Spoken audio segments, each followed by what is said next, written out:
on se retrouve aujourd'hui pour parler d'une question un petit peu épineuse qui est quoi faire lorsque malgré toutes ces publications sur les réseaux sociaux, il ne se passe rien. Et quand je veux dire il ne se passe rien, je veux dire par là, on ne fait pas de vente. Ou en tout cas, vraiment pas suffisamment par rapport à ce qu'on aimerait avoir comme retour sur investissement par rapport à tout le travail fourni.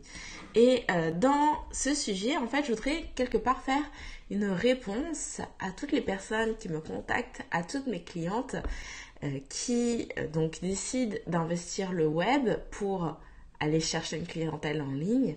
Et elles veulent tellement gagner en visibilité qu'elles consacrent tout leur temps et leur énergie à créer du contenu. Donc ce sont des femmes qui sont hyper actives sur les réseaux sociaux, elles postent tous les jours, elles essaient vraiment au maximum d'engager avec leur communauté pour pouvoir défier les algorithmes et vraiment elles travaillent fort pour faire grossir leur communauté en appliquant toutes les stratégies possibles et imaginables qu'elles voient passer sur internet. Donc toutes ces stratégies tournent autour de comment faire pour avoir plus de followers, plus de fans, plus de likes. Et si vous vous reconnaissez là-dedans, vous mettrez un petit pouce pour celles qui regardent la vidéo sur Facebook ou sur YouTube. Et parmi ces femmes-là, peut-être que tu vas te reconnaître, il y en a qui vont même encore plus loin que juste animer les réseaux sociaux. Elles vont passer du temps à rédiger des articles de blog, à faire des vidéos pour YouTube, etc. Et en réalité, ces femmes-là, qu'on se le dise, ce sont juste de vraies machines. Ce sont des machines à contenu. Et leur souci, c'est que malgré toutes les publications sur tous les réseaux, toutes les plateformes, etc., il se passe rien. Il n'y a presque pas de vente, voire pas de vente du tout. Et pourtant, on ne peut pas dire que ce ne sont pas des femmes qui sont travailleuses et volontaires. Elles le sont. Et sérieusement, elles se donnent vraiment du mal parce qu'elles veulent foncièrement faire décoller leur entreprise. Sauf qu'encore une fois, en bout de ligne, les résultats, ils sont pas là. Et pourquoi ? Parce que, en fait, dans le fond, il y a une confusion. Il y a une confusion entre l'influenceur, l'influenceuse et la businesswoman. Et c'est normal parce que tous les conseils et les stratégies qu'on trouve sur Internet pour gérer sa page Facebook, pour faire grossir son Instagram, avoir une chaîne YouTube digne de ce nom, etc., etc., tous ces conseils-là, ils sont pour la majorité tournés vers le modèle de l'influenceur. Et le dénominateur commun de toutes ces stratégies, c'est comment faire plutôt pour avoir le plus de monde qui nous suivent et pouvoir ensuite recommander des produits, que ce soit des produits d'une marque ou nos propres produits. Sauf que la question qu'il faut te poser, c'est est-ce que ton objectif c'est de devenir la prochaine Kim Kardashian, Caroline Receveur ou André Phoenix? Je pense pas. Donc, ça veut dire qu'il faut sortir de ce modèle de l'influenceur et remettre les choses dans leur contexte. Parce que ce n'est pas ton contexte à toi en tant qu'entrepreneur. Donc, tu peux pas utiliser les réseaux sociaux comme le ferait une influenceuse. Et encore moins les gérer comme le font les community managers, les animateurs de communauté. Donc, faire reposer toute ta stratégie de vente sur le fait d'avoir plus de followers, je suis désolée de te le dire, mais c'est quel genre de business plan ça ?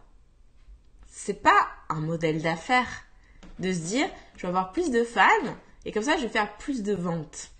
Non, ça se tient pas. Et d'ailleurs, quand j'ai sérieusement considéré le fait de quitter mon emploi pour me consacrer à 100% à Blogpreneur, je vais te le dire, ça n'a pas été facile de faire accepter l'idée à mon conjoint. Et c'est pas parce qu'il croyait pas en mon projet, ni qu'il croyait pas en moi. C'est parce que il s'attendait à ce que j'arrive, en fait, avec un plan qui soit bien ficelé, un plan qui contienne des projections de dépenses, des rentrées d'argent, des études de marché, de stratégie, etc. Il voulait vraiment des chiffres, du concret, quelque chose qui prouvait que mon projet était viable et que j'allais pas mettre en péril notre équilibre financier sur une simple envie de vouloir travailler à mon compte. Et si tu as besoin de fonds pour financer le développement de ton entreprise, que tu vas voir ton banquier, c'est la même chose. Tu peux pas lui dire « Non, mais t'inquiète, j'ai acheté une formation qui va me montrer comment faire pour avoir plus de fans. » ou plus de followers, enfin bref. Non, ça se tient pas. C'est pas un modèle d'affaires en tant que tel.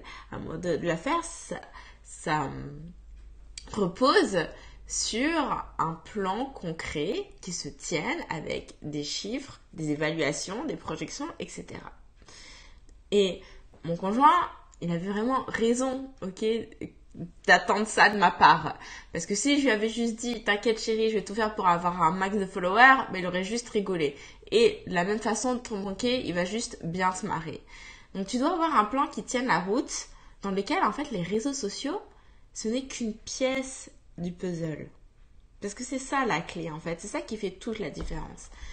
Parce que travailler pour les réseaux sociaux versus se servir des réseaux sociaux comme un outil au service de ton entreprise, c'est vraiment pas la même chose. Et là, tu te dis, mais qu'est-ce qu'elle veut dire par travailler pour les réseaux sociaux? Je vais t'expliquer. Passer du temps à rédiger des posts, à créer des visuels, à avoir un beau feed, etc. C'est très bien. C'est très bien, c'est important. Mais ce qui est encore plus important, c'est de savoir pourquoi tu le fais. C'est quoi ton plan pour ramener ces personnes que tu essaies de toucher vers ta boutique en ligne? C'est quoi ton plan pour ramener ces personnes que tu essaies de toucher pour booker tes services? C'est quoi ta stratégie? Et ça, c'est difficile d'avoir une réponse à cette question quand on a la tête dans le guidon. Quand on est à fond là-dedans, on est embarqué dans sa machine à créer du contenu, on a du mal à sortir la tête de l'eau. Alors, fais un pas en arrière et fais le point. Je veux que tu te demandes qui sert ces publications réellement. Est-ce que elles servent ton entreprise ou la plateforme sociale sur laquelle tu te trouves? Parce que le truc, c'est qu'on a vite fait de tomber dans le travers, de se sentir obligé de poster continuellement pour rester visible, pour être présente. Et aussi quelque part se donner comme la bonne conscience de dire qu'on fait le travail et qu'on reste pas là inactive. Et si tu me regardes sur Facebook ou YouTube, je veux que tu me mettes en commentaire, est-ce que tu n'as pas déjà ressenti ça? Le fait de te sentir obligé de poster pour alimenter la machine. Je suis sûre que oui, même moi je l'ai déjà ressenti. Donc je veux que tu me dises si c'est ton cas. Le truc avec ça, là, avec cette situation-là, c'est que quelque part, on est dans une spirale qui nous pousse toujours à produire, mais surtout, on rentre dans le jeu des réseaux sociaux. Et c'est pour ça que je te demandais, est-ce que tu travailles pour les réseaux sociaux ou est-ce que tu travailles à ton compte pour ton entreprise? Parce que l'objectif des plateformes sociales, c'est de faire en sorte qu'on soit constamment connecté. Ces plateformes, elles veulent qu'il y ait toujours du nouveau contenu qui soit publié 24 heures sur 24 pour que les utilisateurs, ils aient toujours de quoi consommer. Et la petite coche au-dessus, c'est qu'évidemment, ils veulent qu'on dépense de l'argent en publicité pour donner davantage de visibilité à nos publications. Parce que c'est eux qui font les algorithmes, ok? Donc, c'est eux qui font en sorte que nos publications, leur visibilité soit réduite si on ne publie pas assez, s'il n'y a pas assez d'engagement, si on pousse les gens à cliquer, à sortir en dehors, du coup ils nous pénalisent, ok, à sortir de la plateforme Facebook quand on poste un lien vers un de nos articles par exemple, ou vers une de nos vidéos YouTube. Là c'est la concurrence, c'est encore pire. C'est eux qui déterminent les règles du jeu, parce que eux ils veulent qu'on soit là, qu'on investisse de l'argent, qu'on investisse du temps. Et le temps, on dit tout le temps le temps c'est de l'argent. Et ce proverbe n'a jamais aussi bien porté son nom que appliqué aux réseaux sociaux, puisque plus on passe de temps sur les réseaux sociaux, plus on fournit de la donnée qui sert ensuite à être monétisée, qui est ensuite vendue aux entreprises, qui ensuite permet aux gens de mieux cibler leur publicité puisqu'ils peuvent déterminer des profils grâce à nos comportements. Ok ? Donc, je repose la question de fond qui est, est-ce que tu travailles pour alimenter Facebook, Instagram et compagnie, ou est-ce que tu es prête à, et c'est ça que tu veux, te servir de ces plateformes pour réellement développer ton entreprise? Et je veux voir des oui en commentaire si c'est le cas.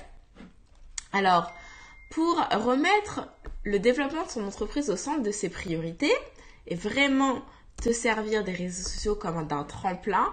Voilà comment est-ce que moi je procède au quotidien et comment est-ce que je travaille avec mes clientes. Quelle méthodologie je leur recommande. Donc, la méthode qu'on applique, c'est une méthode que j'ai appelée très basiquement la méthode OPA. O pour objectif, c'est-à-dire qu'on se fixe d'abord quel est l'objectif qu'on veut atteindre avant toute chose, avant même de commencer à publier quoi que ce soit. Le premier point, c'est quel est ton objectif. Ensuite, P. P pour plan. En fonction de l'objectif, on construit un plan de bataille. Et ce plan de bataille, ça va être les différentes stratégies qu'on va mettre en œuvre pour atteindre l'objectif. Et ensuite, A, action. Puisque notre plan de bataille, nos stratégies, elles vont se décliner en une série d'actions quotidiennes à réaliser pour atteindre l'objectif de départ. Donc, je répète la méthode OPA, objectif, plan, action. Tu vas me dire si ça fait sens pour toi, ça. Donc, ça veut dire que c'est seulement une fois qu'on a atteint l'objectif qu'on va pouvoir se permettre d'envisager d'autres pistes. Autrement dit, je vais donner un exemple très concret qui va sûrement te parler. Si ton objectif premier, c'était de vendre tes produits en utilisant Instagram.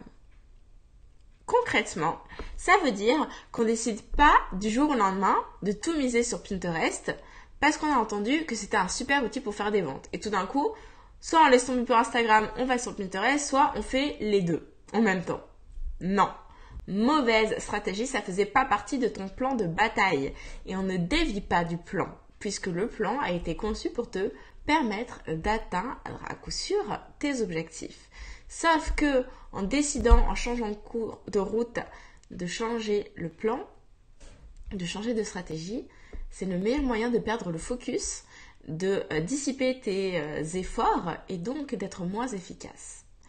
Et ça veut dire aussi, quand on a un plan à suivre, qu'on n'arrête pas au bout de 3 mois parce qu'on n'est pas satisfait des résultats et qu'on a l'impression que ça ne marche pas.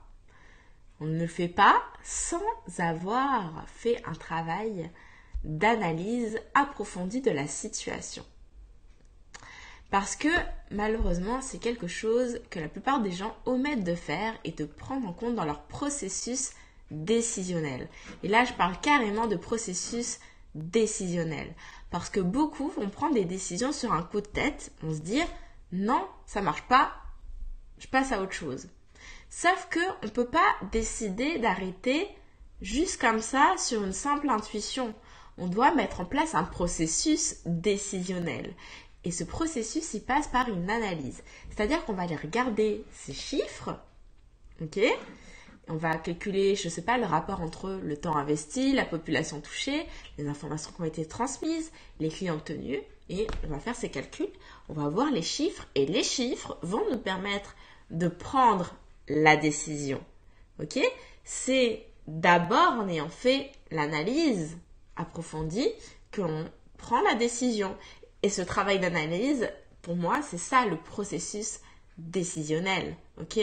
C'est en ayant fait cette réflexion, c'est cette comparaison, ok, poussée, approfondie, on regarde nos données, on regarde nos chiffres, on décide si, oui ou non, on change de stratégie. Est-ce que oui ou non, le plan fonctionne ou il y a un truc dans le plan qui ne fonctionne pas. Et peut-être que c'est pas tout le plan qui ne fonctionne pas, c'est peut-être juste un paramètre qui est à réajuster de ce plan.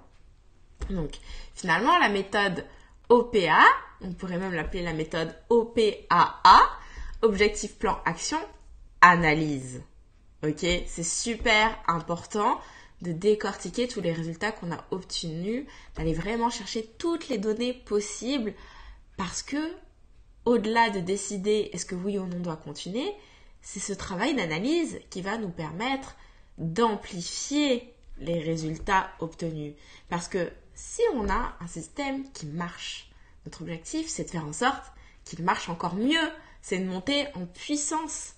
Et c'est en faisant ce travail d'analyse qu'on va pouvoir aller encore plus loin lors de la prochaine campagne. Vous savez combien j'aime utiliser le langage un petit peu de warrior de militaire. Donc cette analyse, vraiment, vraiment importante parce qu'elle nous permet de nous perfectionner, d'avoir plus d'impact et d'améliorer aussi notre façon de travailler. Parce que plus on va monter en puissance et plus le fait d'être seul va devenir compliqué parce qu'on ne pourra pas tout gérer. Donc, grâce à ce processus décisionnel, on va pouvoir être à même de voir qu'est-ce qui peut être délégué comme tâche de travail, qu'est-ce qui peut être automatisé. C'est ça qui va nous permettre de nous perfectionner et de pouvoir être encore plus efficace et d'aller droit au but. Parce que plus on va monter en puissance, plus des tâches simples comme la programmation de posts sur les réseaux sociaux par exemple, peuvent être des tâches totalement automatisées avec des outils, voire totalement déléguées à des personnes qui vont carrément créer les visuels et tout ça pour nous. Ce qui fait que nous, on va garder notre force, notre temps, notre énergie sur la relation avec les clients par exemple. Alors, ça veut dire que quand on est entrepreneur et qu'on veut se servir du web pour développer notre business, j'espère que vous l'avez bien compris, on ne se jette pas à corps perdu sur la toile en se disant advienne que pourra, on verra bien. Non, pas du tout. On va se munir de notre panoplie de warriors, ok? Et c'est quoi cette panoplie de warriors? Ça qu'on va commencer à se mettre en place, tout ça, c'est que étape 1, on crée son plan de bataille, ok? Étape 2, on déploie nos armes secrètes à fort impact. Et notre arme secrète, c'est quoi? Si vous me connaissez, vous le savez déjà, c'est qu'on va aller créer le parfait produit d'appel qui va nous permettre d'attirer facilement des clients en ligne. Étape 3, on va appuyer sur l'accélérateur pour booster les conversions, pour avoir plus d'audience, avoir plus d'inscrits et surtout faire plus de ventes. Ok? Et dans le membership des Warriors du Web, tu vas retrouver des entraînements qui correspondent à chacune de ces étapes pour t'assurer de te lancer sur le web avec des stratégies qui sont viables pour faire grandir ton entreprise. Et mon objectif, là où je veux vous emmener, là où j'accompagne actuellement les personnes qui font partie du membership, c'est de les faire passer de ce rôle de community manager où on est là juste à alimenter la bête parce que on pense que c'est ça qu'il faut faire et parce qu'on nous dit que c'est ça qu'il faut faire, sauf que ça ne s'applique pas à ton contexte, tu n'es pas une influenceuse, tu n'es pas une community manager, donc on quitte ce modèle-là pour passer au rôle de SEO, de directrice générale en français. Parce que c'est ce que tu es, ok? Tu es une entrepreneur, tu es à la tête de ton entreprise. Donc, tu dois penser comme une chef d'entreprise. Tu dois penser au fait de te servir des réseaux sociaux pour atteindre ton objectif. Ok?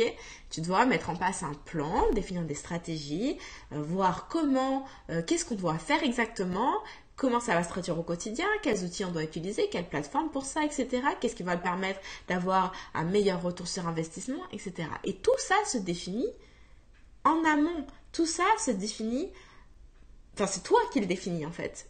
C'est toi la directrice générale, c'est toi la visionnaire à la tête de ton entreprise. C'est toi qui dois avoir cette vue d'ensemble pour ensuite définir qu'est-ce que je dois faire, est-ce que je le fais moi, est-ce que je délègue, est-ce que je paye quelqu'un, est-ce que j'utilise des outils, mais il ne faut pas partir dans l'autre sens en fait. Parce que c'est ça la grosse erreur que font la plupart des entrepreneurs que je vois sur le web. C'est qu'ils se disent, en fait, ils ne voient pas plus loin que juste la plateforme en se disant ok, Facebook ça marche comme ça, Instagram ça marche comme ça, donc sur Instagram par exemple il faut que je fasse des photos qui soient carrées, il faut que ce soit des belles photos, il faut que je pense à mon branding, que ça soit cohérent, que ça soit joli, il faut que j'utilise les bons hashtags, etc. Non, pas du tout. Ça c'est vraiment partir du sens inverse que tu dois avoir en fait. Toi tu dois partir du fait que ok, mon objectif c'est de vendre tel produit, tel produit, tel produit. Pour ça, il faut que je fasse telle campagne, telle campagne, telle campagne. Pour cette campagne, il faut que je poste ci, ça, ça, ça et ça. Et pour poster ça, je vais utiliser tel outil, tel outil, tel outil. C'est un raisonnement qui est totalement inversé. Et si tu as du mal à savoir par où commencer, je t'invite à rejoindre le membership. Parce que au-delà des entraînements que tu vas trouver, des trainings, des ateliers, des enregistrements vidéo que j'ai conçus pour te permettre de t'accompagner dans ces différentes étapes, il y a des rendez-vous qui ont lieu en direct. Et dans ces rendez-vous-là, il y a notamment une fois par mois un coaching en direct de 1 à 2 personnes qui font partie du membership. Et lundi prochain, il va y avoir justement 2 personnes qui vont avoir droit à leur coaching qui va être public. Et la première personne, justement, elle a décidé de vraiment se lancer en ligne et d'investir. Sauf qu'elle ne sait pas par où commencer. Est-ce que elle doit investir dans des outils, dans une plateforme, faire de la publicité Facebook, faire des photos pro pour son site web? Par où commencer? Ok? Et je pense que vous êtes pas mal à vous poser cette question. D'ailleurs, moi, c'est ce que je me suis posé comme question quand j'ai démarré avec Blocktrepreneur sur c'est quoi la priorité. Et c'est extrêmement important de définir d'abord la priorité, encore une fois, quel est l'objectif, pour ensuite définir le plan et les actions. Ok? Donc, on va parler de ça lundi. Et on va parler aussi, avec la deuxième entrepreneur, de comment lancer son programme en ligne. Parce que elle a un programme en ligne qu'elle vend et malgré toutes ses publications sur les réseaux sociaux, elle ne fait pas de vente. Donc, qu'est-ce qui coince? On va aller identifier ça ensemble et on va aller lui construire une stratégie qui lui permette d'atteindre son objectif, qui est de vendre son programme.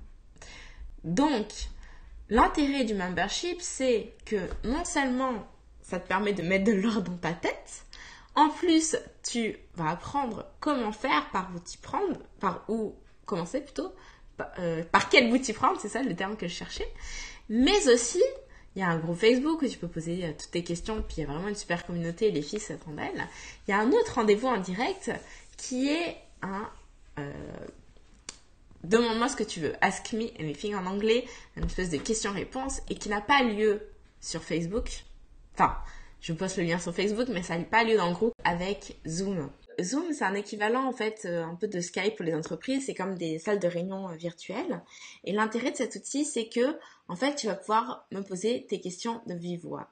Donc, l'intérêt de ce rendez-vous, c'est que de ne pas rester bloqué en fait et de pouvoir vraiment avoir mon feedback direct. Et c'est sûr que sur Facebook, on peut se mettre en commentaire, tu peux me poser ta question et je vais te répondre, etc. Mais je trouve que pouvoir se parler en face à face, même si c'est face caméra, ça a plus de valeur que juste commenter un post Facebook parce que du coup, tu peux me demander de creuser et tu vas pas attendre 30 minutes, 1 heure, un jour, voire avant que je te réponde. Non, je vais répondre tout de suite et puis même moi, je vais pouvoir te demander des précisions, etc. Je trouve que c'est un échange qui est beaucoup plus qualitatif. Et très prochainement va être ajouté au fur et à mesure de ce membership des outils pratiques, des tutoriels pour te permettre de prendre la main facilement sur les différents outils dont on parle qui vont te permettre de pouvoir monter en puissance avec ton activité. Donc actuellement, on est en pré-vente. Quand je dis on est en pré-vente, ce sont les pré-ventes du membership. Donc, si c'est une formule qui t'intéresse, je t'invite vraiment à t'inscrire maintenant sur blogentrepreneur.com/membership parce que on a un prix qui est tout à fait abordable, qui est de 30 € par mois. Mais bientôt, quand on va démarrer en janvier, même en réalité en décembre, il va y avoir un challenge d'une semaine et on va travailler sur comment faire pour booster les téléchargements de ton cadeau gratuit. Et en janvier, c'est le démarrage officiel et il va y avoir un autre challenge sur comment on fait pour créer notre plan de bataille dont on a parlé. Je veux vraiment vous expliquer quelles sont les étapes par où on s'y prend et qu'est-ce qu'on va utiliser comme outil pour construire ce plan pour ne pas en dévier et s'assurer que les choses soient faites. Ok, pour savoir qu'est-ce qu'on doit faire jour après jour. Et tout ça, donc chaque mois, un nouveau challenge, ça démarre à partir de décembre. Et janvier, on rentre dans les choses sérieuses avec le plan. C'est sérieux aussi, booster les téléchargements en ligne. En fait, je fais pas trop de pub là-dessus parce que c'est un challenge que j'ai déjà fait. Donc je sais que parmi vous, il y en a déjà beaucoup qui l'ont déjà fait. Mais si vous ne l'avez pas fait, et bien ça va être le moment de le faire et en direct. Parce que après ça, évidemment, quand tu rejoins Membership, tu as accès au précédent challenge, donc il y sera, mais du coup tu auras raté l'occasion de le faire en live, donc autant en profiter. Et comme je te l'ai dit, lundi, on se retrouve pour les coachings en direct. Donc si ça t'intéresse d'assister à ces sessions, si toi aussi tu te demandes sur quoi mettre la priorité, si tu te demandes où est-ce que tu dois investir, si tu te demandes pourquoi est-ce que tes publications sur les réseaux sociaux ne déclenchent pas les ventes, eh bien on en parle lundi. Sur ce les filles, je vous souhaite une excellente fin de journée. Je vous dis à très bientôt. Salut, salut!